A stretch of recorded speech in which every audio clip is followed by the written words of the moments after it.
नमस्कार, मी पंजाब डक. आज आहे 27 जुलै 2025 आणि मी आहे आमच्या इथल्या कसुरा नदीवरून पाहू शकता असा पूर गेलेला आहे. सगळ्या शेतकऱ्याचं आतोनात नुकसान झालेलं आहे. तर शासनानं खरं तर या शेतकऱ्याला मदत करायला पाहिजे.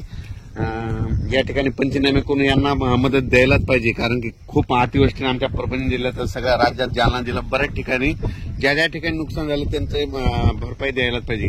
आणि आज या ठिकाणाहून मी शेतकऱ्यांसाठी एक खास करून एक आनंदाची बातमी देणार आहे, कारण की राज्यामध्ये उद्या 28 तारखेला म्हणजे उद्या सोमवारी सूर्यदर्शन होणार आहे. पाऊस थोडी विश्रांती घेणार आहे, म्हणून हा अंदाज लक्षात येतात. राज्यात सांगायचं झालं तर पूर्व विदर्भ, पश्चिम विदर्भ, दक्षिण महाराष्ट्र, उत्तर महाराष्ट्र, कोकणपट्टी, खानदेश जवळपास 4-5 दिवस सारखा पाऊस चालू होता.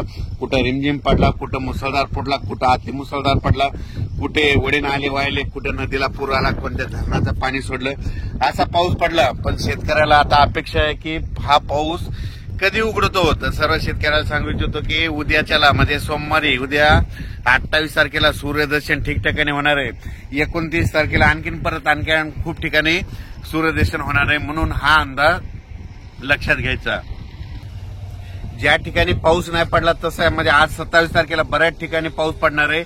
काही काही ठिकाणी सूर्यदर्शन होईल आणि परत जोराचा पाऊस आज आणि उद्याचे दिवस पडणार आहे, म्हणून हा अंदाज लक्षात घ्यायचा. पण एकदम असं बंद होणार नाही. उद्याच्या दिवस आणखी थोडा पाऊस आहे, फक्त मात्र उद्यापासून थोडी विश्रांती घेणार आहे, म्हणून हा अंदाज लक्षात द्यायचा. शेतकऱ्यांना एक विनंती, आता काय करायचं, 28 तारखेच्या नंतर सूर्यदर्शन झाल्याच्या नंतर तुम्ही काय करा, जवळपास 11 तारखेपर्यंत 11 ऑगस्ट पर्यंत म्हणजे पाऊस विश्रांती घेईल. मग तितक्यामध्ये तुम्ही शेतीचे कामे करून घ्या, फवारणी करून घ्या, खत घालून घ्या, कारण की राज्यामध्ये जवळपास 10-12 दिवस विश्रांती पावसाची राहील. विश्रांती जरी राहिली तर तुम्हाला एक सांगतो की ऑगस्ट महिन्यात देखील समजा 1 ते 11 ऑगस्टच्या दरम्यान भाग बदलत आपला स्थानिक वातावरण तयार होऊन पाऊस पडणार आहे. फक्त जे मोठा पाऊस म्हणतो ते मोठा पाऊस मात्र ऑगस्टच्या दुसऱ्या आठवड्यात येणार आहे, म्हणून हा अंदाज लक्षात येतात.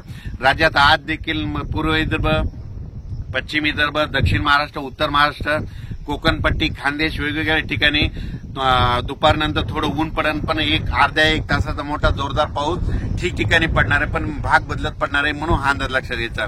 पण राज्यात मात्र उद्यापासून मात्र सूर्यदर्शन सोमवारपासून 28 जुलैपासून सूर्यदर्शन होणार आहे, म्हणून खास करून हे अंदाज लक्षात घ्यायचा.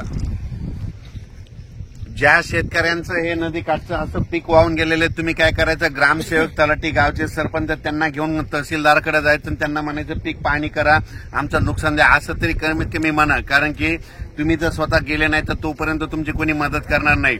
वाटल्यात त्यांना बोलून आणा, त्यांना फोटो काढून तिथं दाखवा. म्हणून माझी सगळ्याला विनंती, नसं कसं आहे घर बसले ते कोणी बघायला येत नसतं, म्हणून माझी सगळ्याला विनंती आहे, ठिकठिकाणी असं मुसळधार पावसानं नुकसान झालेलं आहे, म्हणून सर्व शेतकऱ्याला सांगू इच्छितो तुम्ही काय करा, गावचे सरपंच, त्याच्यानंतर तलाठी, ग्रामसेवक, वाटल्या तहसीलदार साहेबांना देखील त्यांना एक निवेदन द्या, आमच्या भागात नुकसान भरपाईचं पाणी करा म्हणून. अचानक वातावरणात बदल झाला तर लगेच एक विषय दिला जाईल. पण राज्यात मात्र उद्या 28 तारखेपासून सूर्यदर्शन होणार आहे, म्हणून खास करून शेतकऱ्यासाठी आनंदाची बातमी.